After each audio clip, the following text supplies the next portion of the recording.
Hello students, मेरे YouTube channel the physics मस्ती में आपका स्वागत है। मैं Sunil Kumar, founder of motion physics classes. आज मैं 11th क्लास का वीडियो लेक्चर लेकर के आया हूं और वो है वेक्टर एनालिसिस पे। जैसा कि हम लोगों ने पिछले वीडियोस में वेक्टर का इंट्रोडक्शन किया था, टाइप्स ऑफ वेक्टर किया था, और आज हम लोग जो है वेक्टर का आगे का पोर्शन, दैट मीन्स कि वेक्टर का एडिशन, वेक्टर का सब्ट्रैक्शन, वेक्टर का मल्टीप्लिकेशन, इस सब के बारे में स्टडी करने जा रहे हैं। तो ये जो वेक्टर होगा, ये जो लेक्चर होगा, ये लेक्चर है एडिशन ऑफ वेक्टर पे। बट उससे पहले, एडिशन ऑफ वेक्टर करने से पहले हम लोग कुछ स्पेशल चीज़ें जो खास होती है एडिशन ऑफ वेक्टर को पढ़ने के लिए, हम लोग उसको पहले करेंगे, फिर उसके बाद एडिशन ऑफ वेक्टर पे हम लोग जाएंगे। ठीक है, तो आइए हम लोग शुरू करते हैं एडिशन ऑफ वेक्टर। लेकिन उससे पहले आप लोग अपना अपना कॉपी और पेन निकालिए और नोट्स बनाइए। ठीक है, चलिए शुरू करते हैं हम लोग।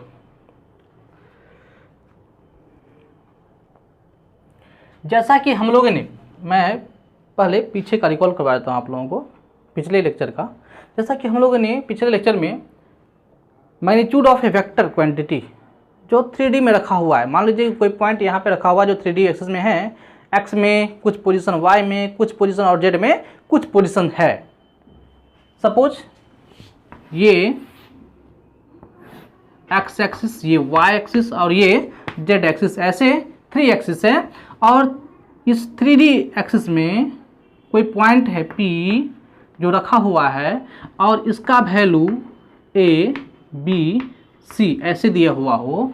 मीन्स ये कि P में P जो पॉइंट है, इसका x एक्सिस में वैल्यू A है, B में B जो है वो y में है और C z में है।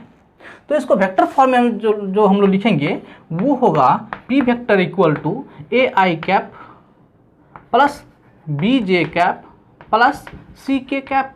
ऐसे डालते हैं क्या? ये वेक्टर फॉर्म में लिखते हैं ऐसे? नहीं, ये वेक्टर फॉर्म में है।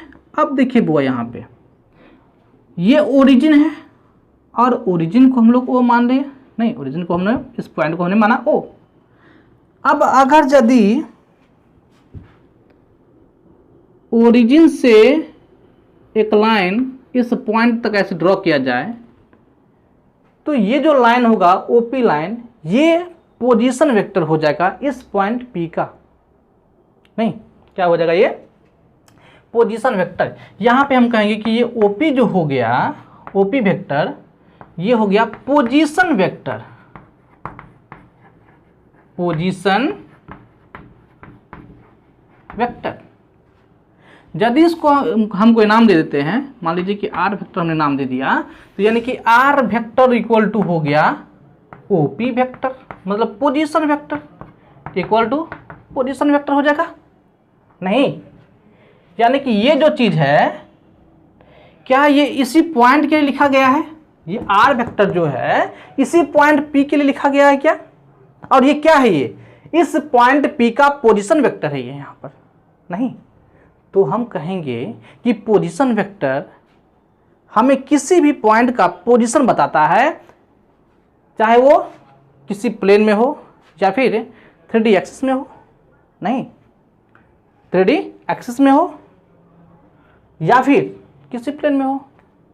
क्लियर? और एक मजे की बात यह है कि पोजीशन वेक्टर जो होगा हमेशा ओरिजिन से लिया जाएगा। पोजीशन वेक्टर जो होगा वो हमेशा ओरिजिन से लिया जाएगा। तो हम ये कह सकते हैं कि position vector is always taken from origin. नहीं, ये हमेशा कहाँ से लिया जाएगा? तो ओरिजिन से लिया जाएगा। ओरिजिन पे क्या होगा? इसका टेल होगा, और उस पॉइंट पे जहाँ का पोजीशन पता करना है हमें, उस पॉइंट पे इसका हेड होगा। नहीं, तो ये टेल हो गया और ये हेड हो गया, ये वेक्टर हो गया। तो ये वेक्टर हो गया कौन सा? Position vector. चलिए अब एक चीज और देखते हैं इसमें। ये P वेक्टर ये था, मान लिया जाए यहाँ पर भी कोई वेक्टर है Q, ऐसे मैंने कहा कि ये क्यू वेक्टर है और इसका जो पोजीशन आपको दिया गया है, सपोज मान लेते हैं कि इसका पोजीशन कुछ अलग है, ये DEF इसका पोजीशन दिए हुआ है DEF में, मतलब एक्स एक्सिस में D, Y में E एंड Z में F। इस पॉइंट P का ये जो पॉइंट Q है इसका ये पोजीशन है। अब अगर यदि हम इस पॉइंट की बात करें तो इस पॉइंट का जो पोजीशन वेक्टर होगा वो क्या हो जाएगा, ये OQ हो जाएगा। OQ क्या होगा, इसका पोजीशन वेक्टर। अगर यदि इसे हम R1 वेक्टर, इसको R2 वेक्टर कहें तो ये R2 वेक्टर हो जाएगा। नहीं तो ये यहाँ पे हम ये कहते हैं कि R1 vector equal to OP vector, ये पोजीशन वेक्टर हो जाएगा, इसका हो जाएगा। हम ये वैल्यू भी यहाँ पर रख सकते हैं, नहीं रख सकते हैं। और ये क्या है, ये AI cap plus BJ cap plus CK cap. इसी तरह से ये जो पोजीशन वेक्टर है OQ, वो किसका पोजीशन बता रहा है, पॉइंट Q का। और हम ऐसे कह सकते हैं कि OQ वेक्टर, या इसको मुझे R वेक्टर भी कह सकते हैं, R2 वेक्टर, ये इक्वल टू क्या वैल्यू आपको दिए हुआ है वेक्टर के फॉर्म में। वेक्टर के फॉर्म में क्या दिया है, तो DI cap plus EJ cap plus FK cap.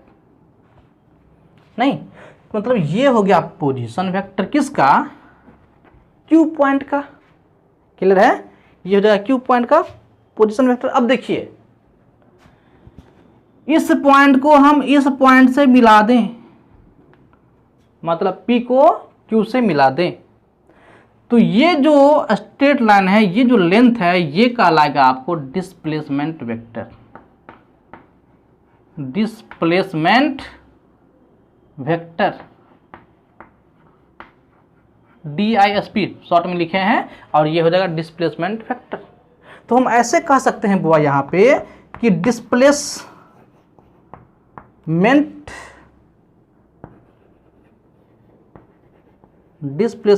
Vector, यदि इसको हम R वेक्टर कहते हैं, क्या कहते हैं हम, R वेक्टर यदि कहते हैं, तो देखो बुआ R वेक्टर इक्वल टू क्या होगा, ये जो होगा, ये इसका पोजीशन जो होगा वो माइनस कर देंगे इसका पोजीशन। यदि हमको डिस्प्लेसमेंट वेक्टर निकालना हो तो ये लेंथ निकाल लेंगे, और ये लेंथ कितना होगा, इसमें से इसको घटा देंगे। ठीक है, इसमें से इसको घटा दीजिए, वो क्या हो जाएगा, वो इसका डिस्प्लेसमेंट वेक्टर हो जाएगा वो। ठीक है, तो हम ऐसा भी कर सकते हैं कि ये जो R2 है उसमें से R1 घटा दीजिए, और R2 का पोजीशन क्या है, ये R1 का ये रहा। नहीं तो हम ये भी कर सकते हैं कि R2 माइनस R1 वेक्टर। क्या ऐसे हम कर सकते हैं, क्लियर है, ओके। तो ये हुआ आपका पोजीशन वेक्टर, ये हुआ डिस्प्लेसमेंट वेक्टर। नहीं डिस्प्लेसमेंट वेक्टर मतलब दो पॉइंट के बीच का डिस्टेंस होगा वो, नहीं शॉर्टेज डिस्टेंस, स्ट्रेट लाइन जैसे हम कर सकते हैं। ठीक है, इसे उतारिए, इसे आप उतारिए।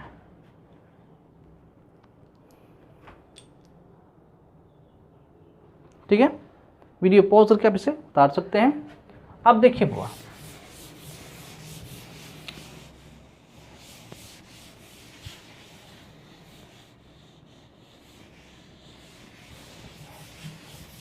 अब हमें क्या करना है, सो देखिए जैसा कि हम लोगों ने देखा है कि magnitude of A vector, magnitude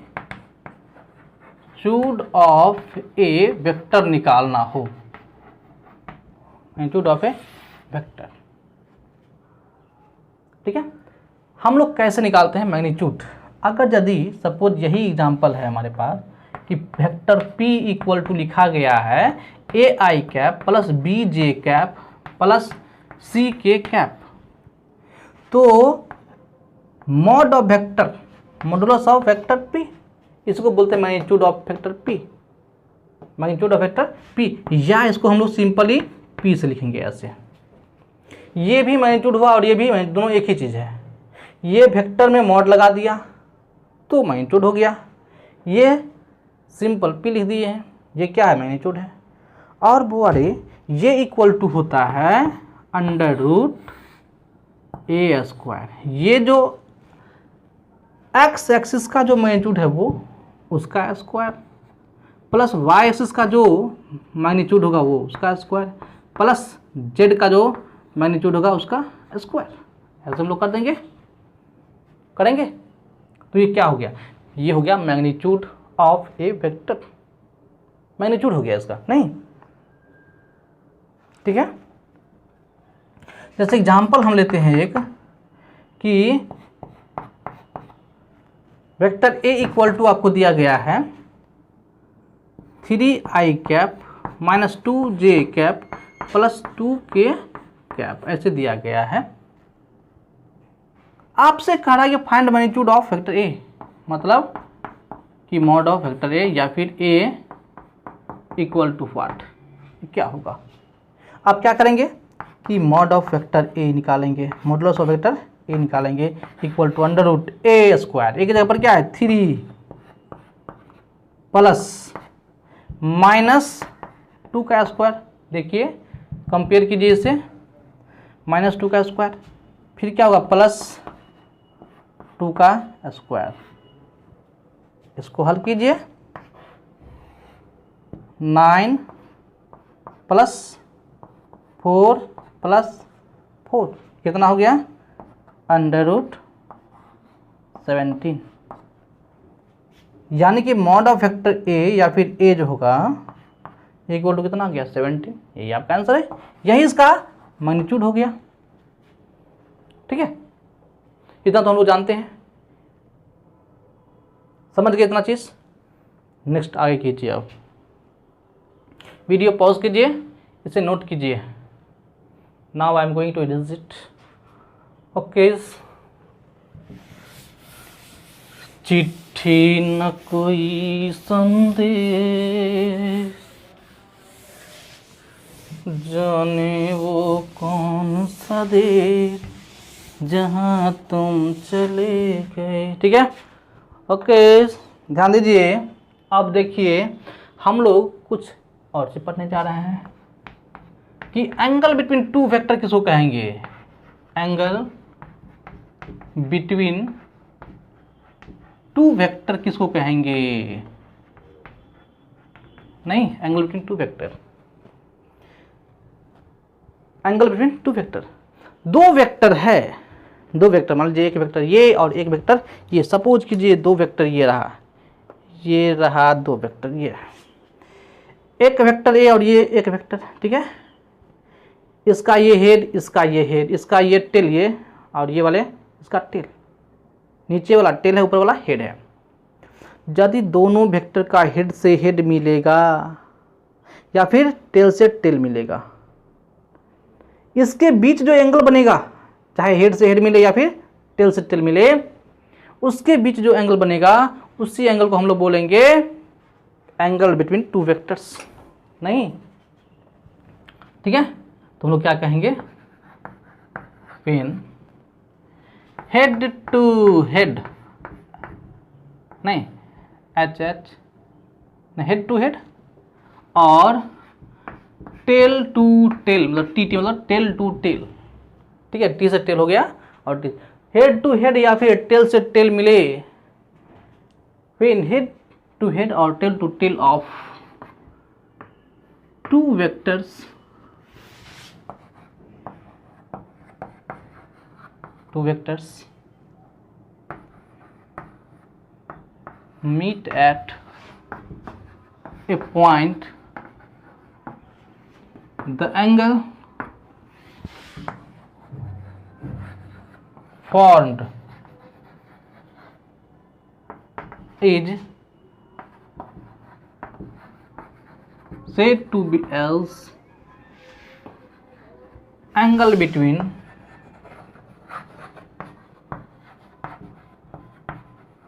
two vectors.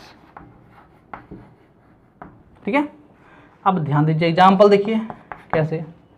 मान लीजिए कि ये वेक्टर इधर से जा रहा है, ए वेक्टर, ठीक है, और एक वेक्टर इधर से आ रहा है, बी वेक्टर। इसके बीच जो ये एंगल बनेगा थीटा, ये जो एंगल होगा ये कहलाएगा एंगल बिटवीन टू वेक्टर्स। या फिर एक वेक्टर इधर जा रहा है, वेक्टर ए, एक वेक्टर इधर जा रहा है, वेक्टर बी, इसके बीच जो एंगल बनेगा थीटा उसी को बोलेंगे एंगल बिटवीन टू वेक्टर्स। अब क्वेश्चन देखिए, आपसे क्वेश्चन पूछा गया कि एक वेक्टर ये है, एक वेक्टर ये है, ठीक है, इसके बीच का एंगल है 120 डिग्री, ठीक है, 120 डिग्री। तो फाइंड द एंगल बिटवीन, ये वेक्टर ए है, ये vector B, find the angle between vector A and vector B. Vector A और बी के बीच का एंगल बताओ। देखो बुआ, कितना लड़का क्या करता है, इसी को समझ लेता है क्या कि ये angle between two vectors, but ये गलत। क्यों गलत? क्योंकि यार इसका हेड और इसका ये टेल मिल रहा है। इस वाले वेक्टर का ये हेड है और इस वाले वेक्टर का ये टेल है। हेड और टेल मिला हुआ, लेकिन मैंने कहा कि नहीं, हेड से हेड और टेल से टेल मिलना चाहिए। मैंने तो ये कहा ना कि हेड से हेड या फिर टेल से टेल मिलना चाहिए। तो देखो, टेल से टेल, ये वेक्टर ये है, इसका टेल ये रहा, और ये वेक्टर इसका टेल ये है। या तो दोनों वेक्टर के टेल से टेल मिलाने का प्रयास करो। तो देखो, इसी वेक्टर को जब हम उठा करके यहाँ पर डाल देंगे, इसी वेक्टर को जब हम उठा करके यहाँ पर डाल दें ऐसे, तो क्या यही वेक्टर ये चला गया यहाँ? अब जो ये एंगल बनेगा, क्या वो इस वेक्टर का टेल और इस वेक्टर का टेल से टेल मिल रहा है क्या? यानी कि यही वेक्टर हो जाएगा थीटा। यही जो एंगल होगा यही एंगल होगा, ये एंगल होगा वो एंगल बिटवीन टू वेक्टर्स होगा। ये वेक्टर बी ही ये तो है, सॉरी ए है, वेक्टर ए ही तो है। तो थीटा कितना हो जाएगा बुआ रे? 180 माइनस 120 इक्वल टू 60 डिग्री। नहीं समझ में आया? यदि आपको समझ में नहीं आता है तो आप कमेंट करो, ठीक है? समझ में आता है तो अच्छी बात, कोई दिक्कत वाली बात नहीं है। तो अपने को इसी तरह से कंफर्म करना है, इस तरह से अपने को बनाना है। क्लियर? ओके, नोट करो, वीडियो पॉज करो, नोट करो।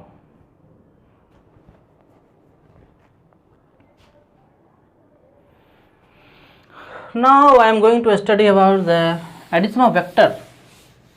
Addition of vector. And after this, we will study about the subtraction of vector and then multiplication and division of vectors. Okay?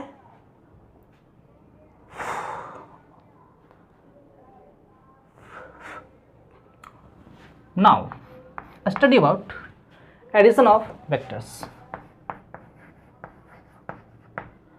Addition of vectors. Vector का जोड़, addition of vectors, ठीक है? इसे हम लोग दो तरह से जोड़ते हैं, ठीक है? पहला होगा ट्रायंगल लॉ।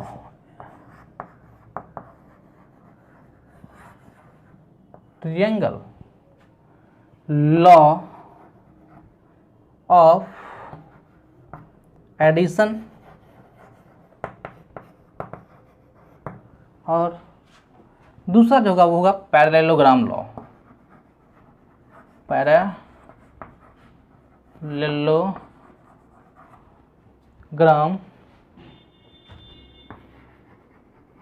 लॉ ऑफ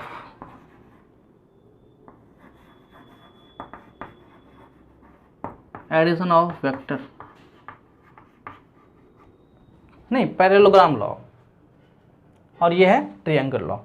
एक और लॉ होता है, वो है पॉलीगॉन लॉ, नहीं, ठीक है? लेकिन हम लोग basically mainly triangle law and parallelogram law ही पढ़ेंगे, उसी से हमको सारा चीज़ आ जाएगा, ठीक है? ओके, ध्यान दो। अब ये जो ट्रायंगल लॉ पढ़ेंगे हम लोग, इस ट्रायंगल लॉ को दो तरीके से पढ़ेंगे हम लोग। एक होगा ग्राफिकल मेथड,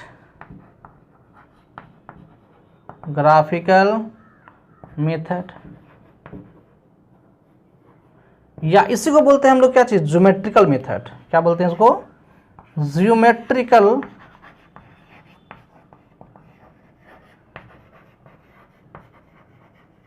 मेथड। और एक होता है एनालिटिकल मेथड से, एनालिटिकल मेथड, या इसी को बोलते हैं मैथमेटिकल मेथड, मैथमेटिकल मेथड्स। ठीक है, ऐसे हम उसको ऐड करेंगे। तो हम लोग स्टार्ट करेंगे पहले ग्राफिकल मेथड से वेक्टर का एडिशन ट्रायंगल लॉ में, जिसमें ट्रायंगल लॉ में से उतारिए।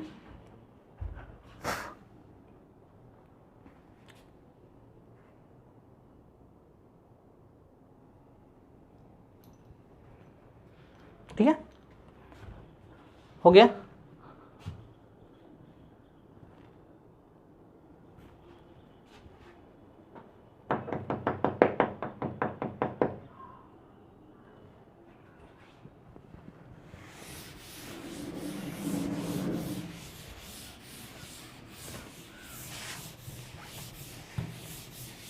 अब ध्यान दो बुआ, ट्रायंगल लॉ, ट्रायंगल लॉ,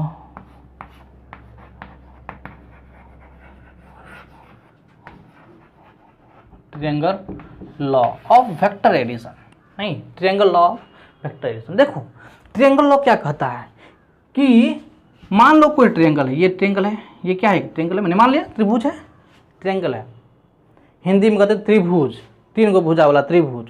अब ध्यान दो, ये एक त्रिभुज है। ये लॉ कहता है कि यदि किसी त्रिभुज का दो साइड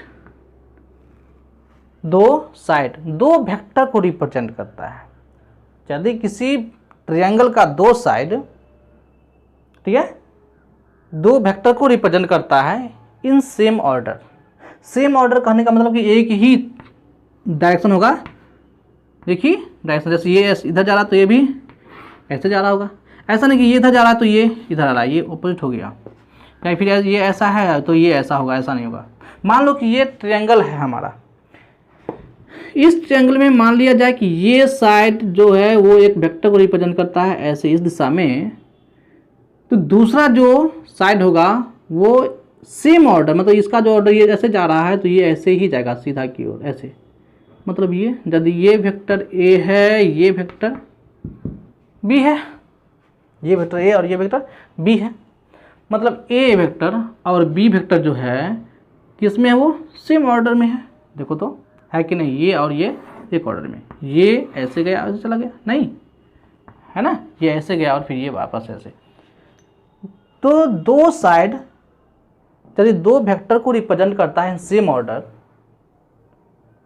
तो तीसरा जो साइड होगा इसका, तीसरा जो ये साइड होगा, ये साइड इसका रिजल्टेंट या रिजल्ट शो करेगा, मतलब दोनों का रिजल्ट होगा ये, जिसको हम लोग बोलेंगे रिजल्टेंट। नहीं, और ये जो होगा पहले वाले और दूसरे वाले के अपोजिट डायरेक्शन में होगा। देखो ये ऐसे गया, ये ऐसे गया, तो ये इसके अपोजिट में जाएगा। देखो ये दिशा कैसा, डायरेक्शन कैसा, अपोजिट है। ये इधर से ऐसे जा रहा है, ये ऐसे जा रहा है ना। इसको बोलेंगे हम लोग वो रिजल्टेंट आर कहेंगे, वेक्टर आर रिजल्टेंट बोलते हैं। और ये इक्वल टू होगा वेक्टर ए या प्लस वेक्टर बी। देखो ऐसे हम लोग करेंगे, नहीं ऐसे होता है, ये क्लियर है। यही है ट्रायंगल लॉ, यही किसी को बोलते हैं ट्रायंगल लॉ। क्या कहता है ट्रायंगल लॉ, अब डिफाइन कर दो, उसको नोट कर लो।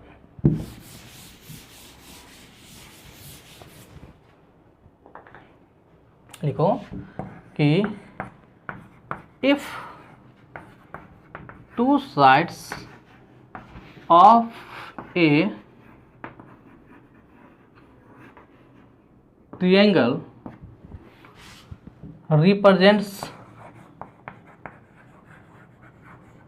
represents two vectors in the same order,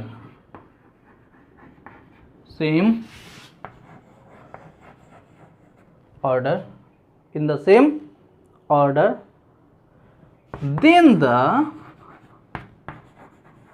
third side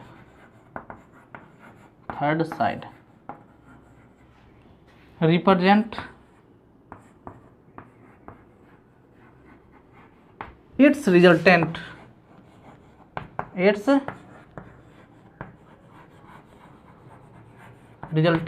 vector in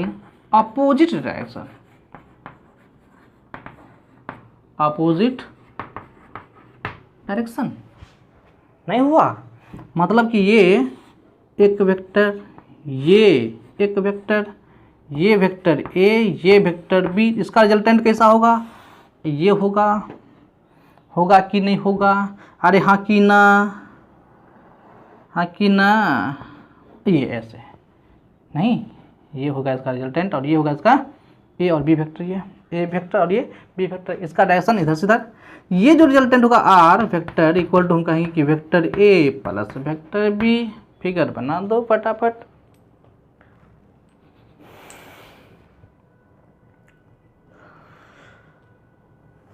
हो गया? अब देखो बुआ, अब हम लोग करेंगे ग्राफिकल रिप्रेजेंटेशन, नहीं यानी ग्राफिकल मेथड से हम लोग पढ़ेंगे इसका एडिशन। यही ग्राफिकल मेथड यही है। अब देखते हैं इसको कैसे करेंगे। हो गया?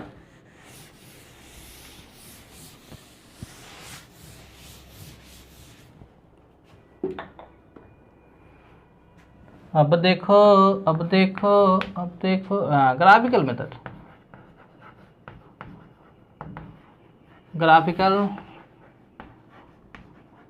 मेथड, मतलब ग्राफ बनाना है ना, ज्योमेट्री बनाना है ना।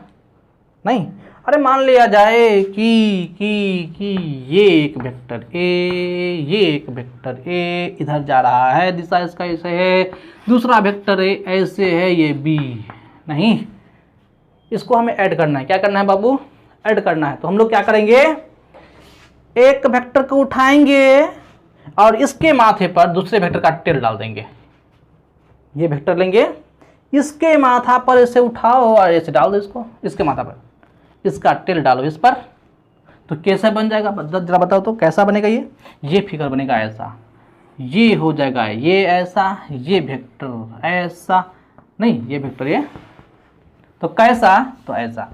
ये देखो ध्यान दो, ये कैसा, यहाँ उठा कर डाल दो ऐसा, ये लो, तो ऐसा होगा कि नहीं होगा? नहीं होगा। कैसा करता है, देखो इधर, ये ऐसा होगा। नहीं, अब क्या करेंगे, इसको ऐसे, इस वाले पॉइंट को इस वाले पॉइंट से मिला देंगे ना। नहीं, ये नहीं रिप्रेजेंट होगा इसका क्या चीज़? रिजल्टेंट।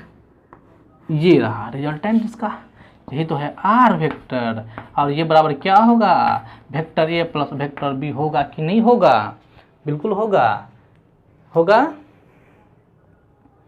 अपने को करना क्या है, सिर्फ और सिर्फ एक का टेल दूसरे के हेड पर डाल देना है। नहीं, एक का टेल दूसरे के हेड पर डाल देना। जैसे दूसरा एग्जांपल देखो, मैंने दिया दूसरा एग्जांपल, और ऐसा क्वेश्चन नीट में एक बार पूछे हुआ है, ठीक है, पूछा भी है। उसमें आपको मैं क्वेश्चन करवाऊंगा, मैं आपको वो क्वेश्चन बता दूंगा, करवा दूंगा।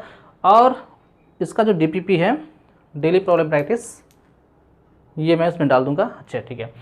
अब देखिए कुछ दिन के बाद ये जो है ऑफलाइन क्लासेस शुरू हो जाएगी। तो ऑफलाइन क्लासेस में है जो क्या करना है कि जब आप लोग वहाँ पे आएंगे, 11th क्लास का स्टूडेंट हो या फिर नीट का स्टूडेंट हो या फिर जे मेन एडवांस का ये स्टूडेंट हो, ठीक है, तो वहाँ पे हम ये टेस्ट जो लेते हैं, टेस्ट ऑफलाइन टेस्ट, ठीक है, minor test, major test, semi major test, ठीक है, हर का अलग अलग लेवल होता है, हर का अलग अलग ये क्वेश्चंस होते हैं, ठीक है। उसमें टॉपिक वाइज क्वेश्चन हो सकता है, जिसको बोलेंगे माइनर टेस्ट। यदि मैथ वाला है तो फिजिक्स से मैथमेटिक्स होगा, और या फिर अगर यदि आप नीट के स्टूडेंट है तो उसमें आपको फिजिक्स, केमिस्ट्री और बायोलॉजी तीनों पेपर रहेगा, ठीक है, उस टेस्ट में, माइनर टेस्ट में।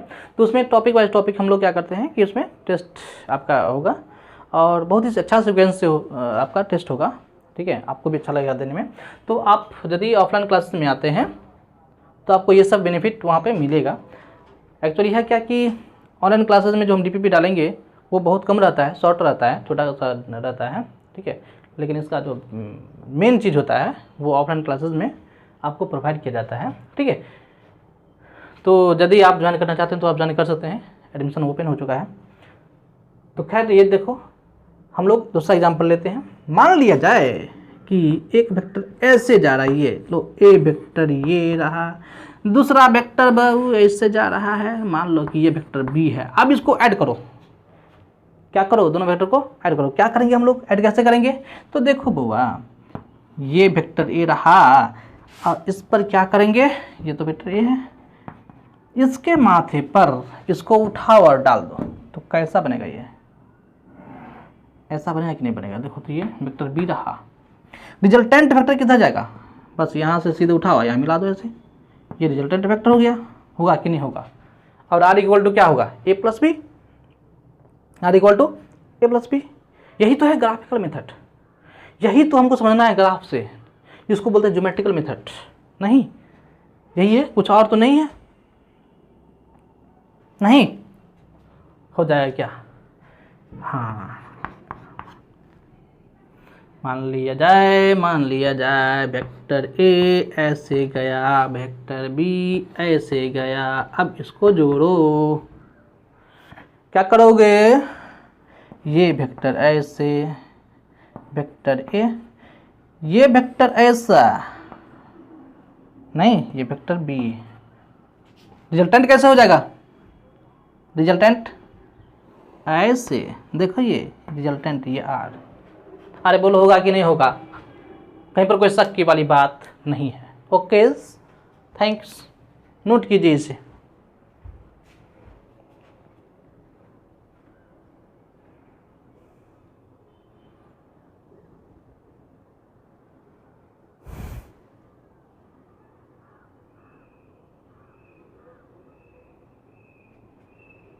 हो गया? अब चलिए, अब आते हैं बाबू एनालिटिकल मेथड। बहुत इंपॉर्टेंट चीज़ है वो, बहुत बहुत बहुत इंपॉर्टेंट। तो वेक्टर को जोड़ने का, ठीक है, जो तरीका होगा वो, लेकिन इससे पहले हमको सब्ट्रैक्शन भी तो करना है। ये था एडिशन, अब करेंगे हम लोग सब्ट्रैक्शन। क्या करेंगे, subtraction, subtraction of vectors, subtraction of vectors, vector का सब्ट्रैक्शन। ध्यान दो बाबू रे, घटाओ नहीं, घटाओ किसका, तो वेक्टर का। मान लिया जाए ये एक वेक्टर इधर जा रहा है, वेक्टर ए, ठीक है, ठीक है, ये वेक्टर ए है, ये वेक्टर मान लो कि ये इधर गया, वेक्टर बी, वेक्टर बी, ये पॉजिटिव में जा रहा है क्या, ये क्या पॉजिटिव में? यदि इसका हम निगेटिव लेंगे तो क्या लेंगे, कैसे लेंगे? यदि हम इसका निगेटिव लेंगे तो वो किधर की ओर आएगा, ये इधर की ओर आ जाएगा, यही वेक्टर आ गया इधर, तो ये वेक्टर ये चीज़ क्या कहलाएगा, माइनस बी कहलाएगा कि नहीं कहलाएगा, बोलो। यदि ये वेक्टर बी है तो ये वेक्टर क्या कहलाएगा, माइनस बी होगा। बिल्कुल सही बात है, कोई गलत बात नहीं है यहां तक। देखो, यदि हम इसका इसके साथ रिजल्टेंट निकालेंगे तो क्या होगा, ये a प्लस बी होगा कि नहीं होगा, ये वाला a प्लस बी ऊपर वाला। लेकिन यदि ये वेक्टर और ये वेक्टर, ये देखो ये वेक्टर और ये वेक्टर सेम ऑर्डर में है या नहीं है, बिल्कुल सेम ऑर्डर में है। और तब जब हम निकालेंगे इसका रिजल्टेंट, इस वाले का और इस वाले का रिजल्टेंट निकालेंगे तो क्या ये वेक्टर ऐसे आएगा, देखो। तो अब यहाँ पे क्या हो जाएगा, ये जो रिजल्टेंट है ये r, यहाँ पर क्या हो जाएगा, r इक्वल टू क्या होगा, vector a plus minus vector b होगा कि नहीं होगा। तो हम क्या कर सकते हैं यहाँ पर, vector r equal to vector a minus vector b कहीं कि नहीं कहेंगे, that is subtraction of vector. मतलब हम क्या किए कि इसका निगेटिव वेक्टर ले लिए, इस वाले का निगेटिव वेक्टर, मतलब एक का निगेटिव वेक्टर ले लो, उसका रिजल्टेंट निकाल दो। नहीं होगा? होगा ना? अरे होगा कि नहीं होगा? अरे हाँ कि ना? बिल्कुल सही बात। अब ध्यान दे बुआ बच्चा, अब देख बुआ, मान लिया जाए ये वेक्टर ए, ये वेक्टर ए, ठीक है, और सपोज करो कि ये वेक्टर बी, ये वेक्टर क्या है? बी है आपका। तो इसका रिजल्टेंट क्या होगा? ये रहा A plus B, R equal to यहाँ पे क्या हो जाएगा?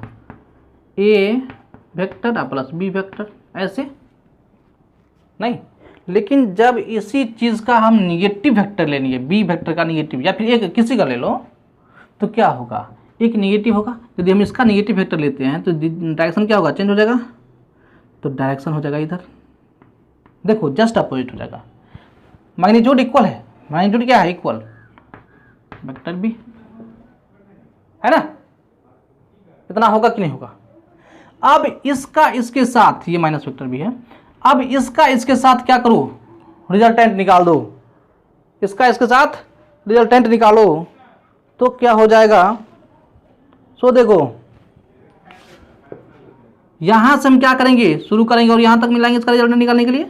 तो देखो ये लो, ठीक है, ये जो होगा वेक्टर आर होगा, और ये इक्वल टू क्या होगा? Vector A plus minus vector B, मतलब माइनस वेक्टर बी, ऐसे। That is subtraction of vector, नहीं subtraction of two vectors. Clear है? ठीक है, हम लोग इस चीज को आगे, आप इतना अभी समझ लो, इसके आगे का जो एग्जाम्पल्स है हम लोग आगे देखते हैं। ठीक है, आगे देखते हैं कैसे कैसे क्या है। नहीं, ओके, नोट कर लिए? आशा करता हूँ कि आप नोट कर लिए होंगे। मैं इसे मिटा रहा हूँ, इरेज करूँ? ओके,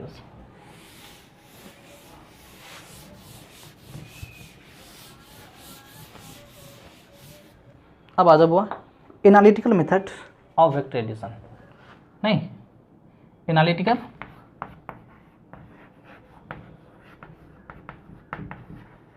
एनालिटिकल या मैथमेटिकल मेथड, नहीं analytical methods of vector addition, vector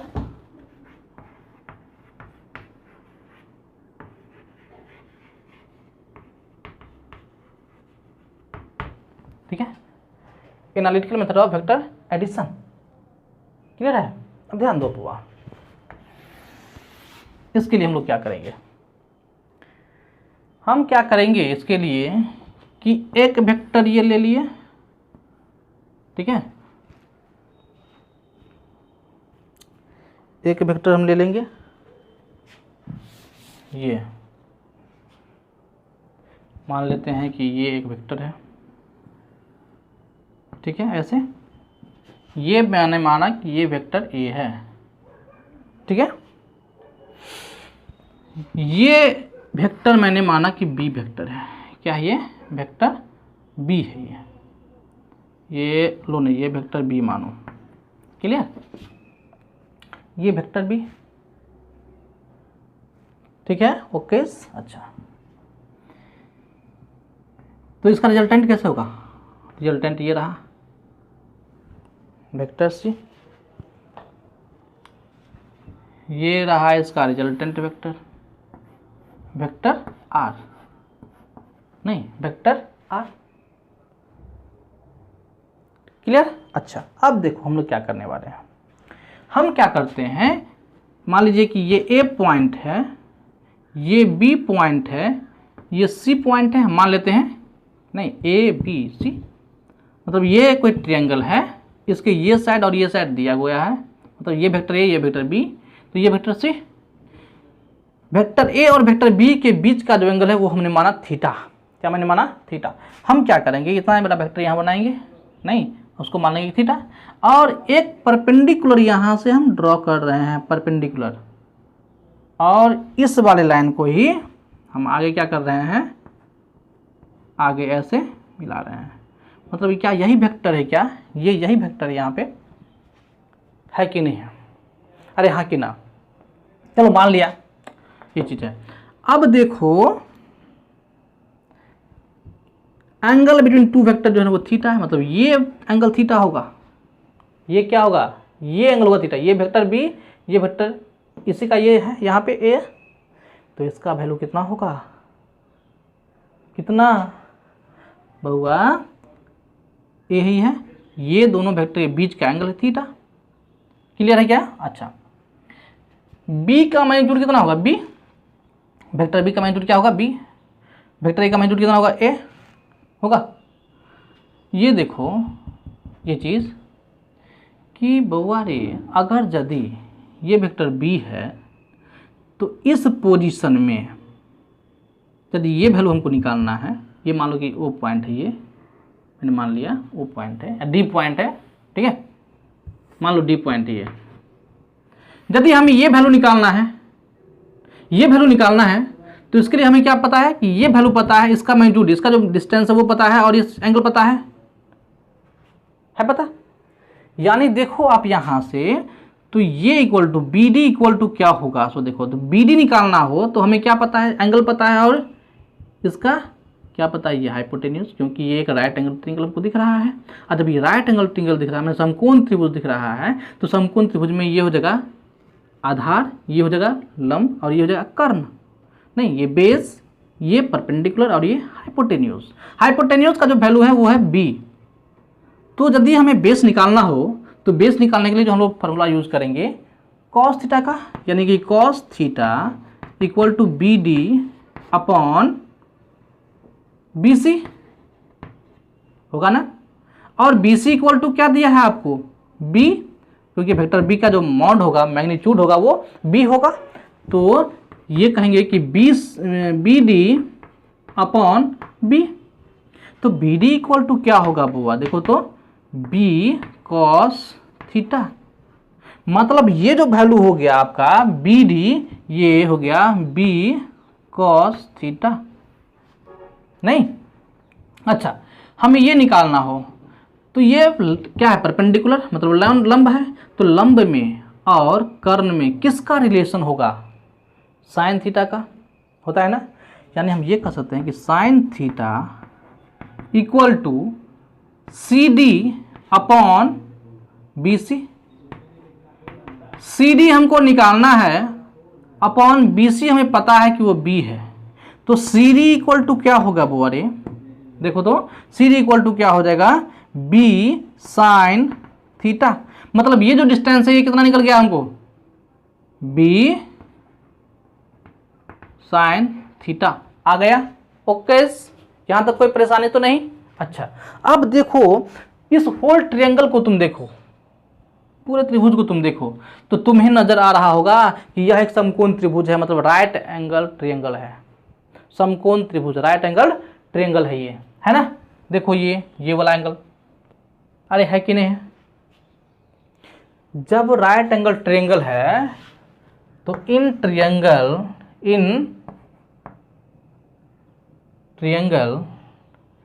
A D C, in triangle A D सी।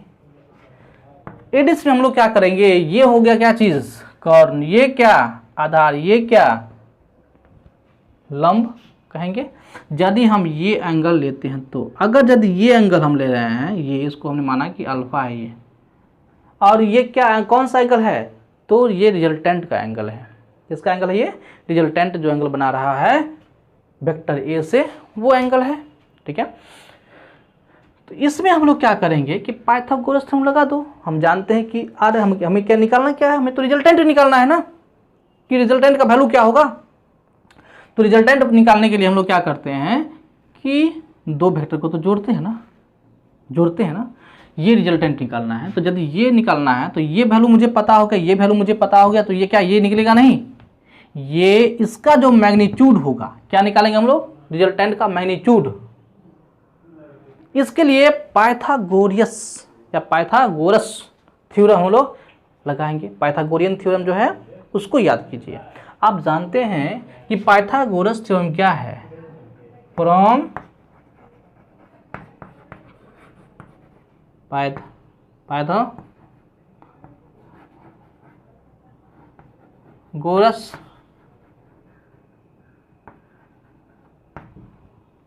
नहीं, पाइथागोरस थ्योरम, ठीक है। पाइथागोरस थ्योरम से क्या है, हम क्या जानते हैं कि AC का स्क्वायर इक्वल टू AD का स्क्वायर और प्लस CD का स्क्वायर होगा कि नहीं होगा, बोलिए। और AC हमने क्या लिया, मैग्नीट्यूड ऑफ R लिया, नहीं, मैग्नीट्यूड ऑफ वेक्टर R, यानी कि मैग्नीट्यूड ऑफ वेक्टर R तो R कहेंगे ऐसे, या फिर मॉड ऑफ वेक्टर R। तो इसका स्क्वायर इक्वल टू क्या होगा यहाँ पर AD, और AD की जगह पर क्या हो जाएगा, देखो तो हमें ये पता है बुआ रे, ये कितना है, ये B cos थीटा, ये कितना, एक ये वेक्टर A, तो यहाँ से यहाँ का मैग्नीट्यूड क्या होगा, यदि ये मैग्नीट्यूड वेक्टर A का मैग्नीट्यूड A होता है, वेक्टर A का मैग्नीट्यूड A होगा, तो यहाँ से यहाँ तक टोटल कितना होगा, A plus B cos theta, small b यहाँ पर होगा, तो A plus B cos theta नहीं होगा, AD इक्वल टू होगा A plus B cos theta होगा। यानी कि हम क्या करेंगे, A plus B cos theta का होल स्क्वायर करेंगे, आप प्लस CD का स्क्वायर मतलब B साइन थीटा का स्क्वायर करेंगे कि नहीं करेंगे, कोई दिक्कत नहीं ना। अब देख बुआ, इक्वल टू क्या होगा, यानी कि RA स्क्वायर इक्वल टू क्या होगा, इसका स्क्वायर कर दो, तो ये A इसको मान लो, ये B मान लो, ये पहला टर्म, ये दूसरा टर्म, दो टर्म क्या है, सम से जुड़ा हुआ है, मतलब A प्लस B के टर्म में हो गया, तो A प्लस B के टर्म का होल स्क्वायर हो गया, माने A प्लस B का होल स्क्वायर हो गया, और A प्लस B का होल स्क्वायर बराबर क्या होता है, A square plus 2AB plus B square होता है, यानी कि A स्क्वायर, तो A स्क्वायर प्लस 2AB, तो 2 इंटू A इंटू B की जगह पर क्या है, B cos थीटा, तो B cos थीटा और प्लस B स्क्वायर, मतलब B cos थीटा का स्क्वायर होगा कि नहीं होगा, अब प्लस क्या होगा, B साइन थीटा का स्क्वायर होगा। ये इक्वल टू क्या होगा, सो देखो, तो A square plus 2AB cos theta, आप प्लस देखो यहाँ B square cos square theta और ये B square sine square theta, तो दोनों में क्या करेंगे, B स्क्वायर यदि कॉमन ले लें तो क्या बनेगा, ये cos square theta plus sign square theta होगा कि नहीं होगा, समझ में आई बात क्या है। इसका वैल्यू कितना होगा, B square cos square theta अब plus B square sine square theta, तो B स्क्वायर दोनों में से कॉमन ले लिए B स्क्वायर, तो अंदर में क्या बचेगा, cos स्क्वायर थीटा और प्लस साइन स्क्वायर थीटा। अब देखो sign square theta plus cos square theta, trigonometry में हम लोगों ने पढ़ा है कि ये उसका वैल्यू होता है 1, तो B स्क्वायर को तुम 1 से मल्टीप्लाई करो तो क्या होगा, B स्क्वायर, तो यानी कि ये क्या बन जाएगा, ये तो A square plus 2AB cos theta और प्लस क्या होगा, B स्क्वायर, ये क्या बराबर होगा, R स्क्वायर बराबर नहीं, तो यानी कि तुम यहाँ से देखो तो R बराबर क्या हो जाएगा, स्क्वायर जब हटाएंगे तो उस पर रूट जाएगा ये, तो under root A square plus B square plus 2AB cos theta, नहीं 2AB cos थीटा, बोलो है कि नहीं है, 2AB cos थीटा, यही होता है रिजल्टेंट का मैग्नीट्यूड। ये एंगल थीटा क्या है, ये थीटा है, मतलब दो वेक्टर के बीच का एंगल है वो थीटा, नहीं दो वेक्टर के बीच का वो एंगल है, तो हम कहेंगे कि रिजल्टेंट का जो मैग्नीट्यूड होगा वो होगा under root A square plus B square plus 2AB cos theta. इसको याद कर लो, इसको आप याद कर लो। देखो एक्चुअली है क्या कि इसका जो कंस्ट्रक्शन होगा उसमें आप लोग ये डाल सकते हैं कि माना कि ABC एक त्रिभुज है जिसमें side AB equal to vector A और B C equal to vector B माना, तो ए सी इक्वल टू क्या होगा, वेक्टर आर। नहीं, अब ए बी को मैंने वेक्टर ए को आगे बढ़ाते हैं और सी पॉइंट से परपेंडिकुलर ड्रॉ करते हैं। ये कंस्ट्रक्शन हो जाएगा, ये नहीं कंस्ट्रक्शन में हम ऐसे करेंगे। और दो वेक्टर के बीच का एंगल जो है वो थीटा है, मैंने वेक्टर ए और वेक्टर बी के बीच का जो एंगल है वो थीटा है। नहीं, अब इस तरह से ये हम लोग कर सकते हैं कि नहीं कर सकते हैं, बताओ।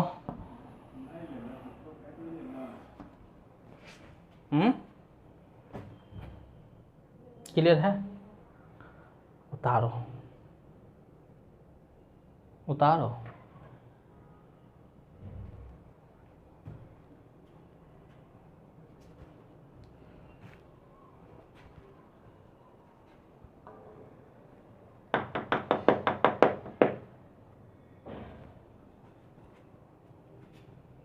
वीडियो पॉज कीजिए और इसे उतारिए।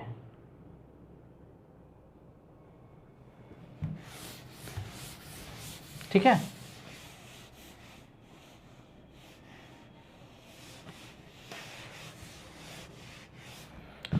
तो रिजल्टेंट ऑफ टू वेक्टर हम लोग देख लिए कि कैसे निकालते हैं।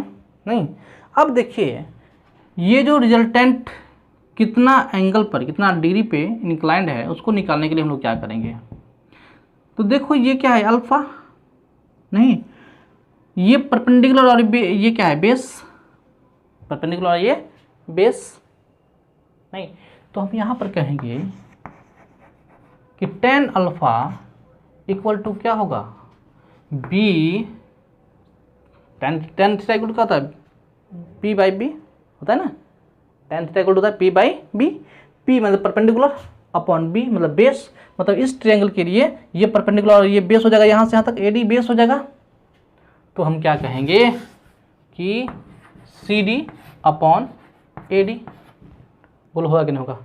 तो tan alpha equal to C D. C D का वैल्यू क्या है, B sine theta upon A plus B cos theta. नहीं, क्लियर है क्या। tan थीटा इक्वल टू ये होगा। नहीं, तो ये होगा एंगल ऑफ